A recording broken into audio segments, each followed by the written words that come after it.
शेर और मच्छर की कहानी।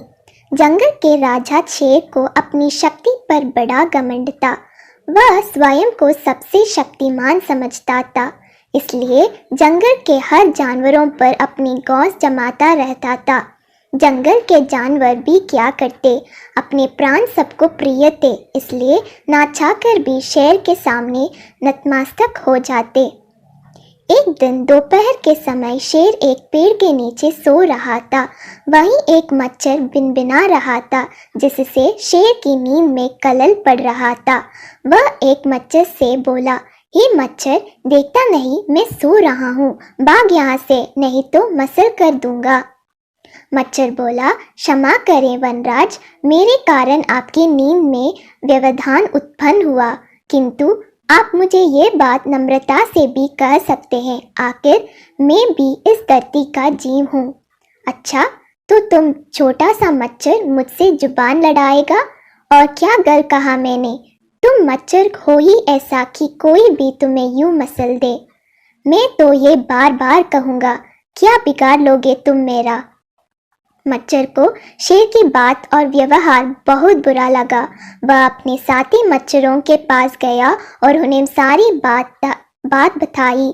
सभी मच्छर को शेर के बात चुभ गई। उन्होंने तय किया कि इस संबंध में एक बार सब मिलकर शेर से बात करेंगे। सभी मच्छर शेर के पास पहुंचे और बोले, वनराज, हमें आपसे बात करनी है, जल्दी बोलो, मुझे तुम जैसे से बात करने की फुर्सत नहीं है।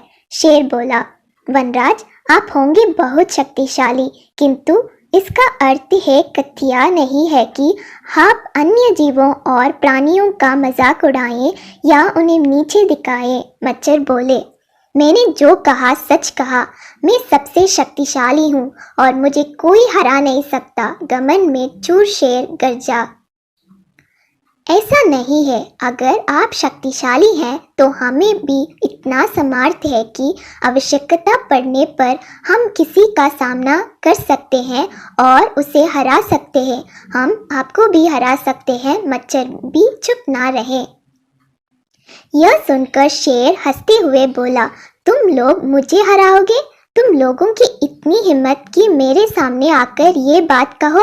मेरी शक्ति का अंदाज नहीं है तुम्हें, अन्यथा ऐसा कभी नहीं कहते।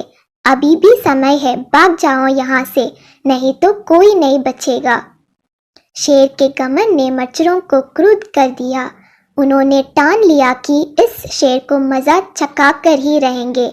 वे सारे एकजुट हुए और शेर पर टूट पड़े। वे जगह जगह उसे काटने लगे। वह दर्द से कहरा उठा। इतने सारे मच्छर का सामना करना उसके बस के बाहर हो गया। वह दर्द से चीखते हुए वहां से भागा, लेकिन मच्छरों ने उसका पीछा नहीं छोड़ा। वहां जहां भी जाता वे भी उसके पीछे जाते और उसे काटते। आखिरकार शेर को झुकना पड़ा। उसने हार मान ली। वह मच्छरों के सामने गिड़गिड़ाने लगा, मुझे बख्श दो, मुझसे गलती हो गई जो मैंने तुम तुच्छ समझकर तुम्हारा मजाक उड़ाया और तुमसे बुरा व्यवहार किया। आज तुमने मेरा घमंड तोड़ दिया। अब मैं कभी किसी की नीचे नहीं दिखाऊंगा। मच्छरों ने शेर को सबक सिखा दिया था, इसलिए उन्होंने उसे काटना बंद कर दिया। वे बोले, घमंडी का घमंड कभी ना कभी अवश्य टूटता है। आज तुम्हारा टूटा है। घमंड करना छोड़ दो, अन्यथा एक दिन ये तुम्हें ले डूबेगा। और कभी किसी प्राणी को नीचे मत समझो। हर किसी का अपना सामर्थ्य और शक्ति होती है। शेर धोबी करते हुए वहां से भाग गया। शिक्षा, घमंडी का सिर नीचा।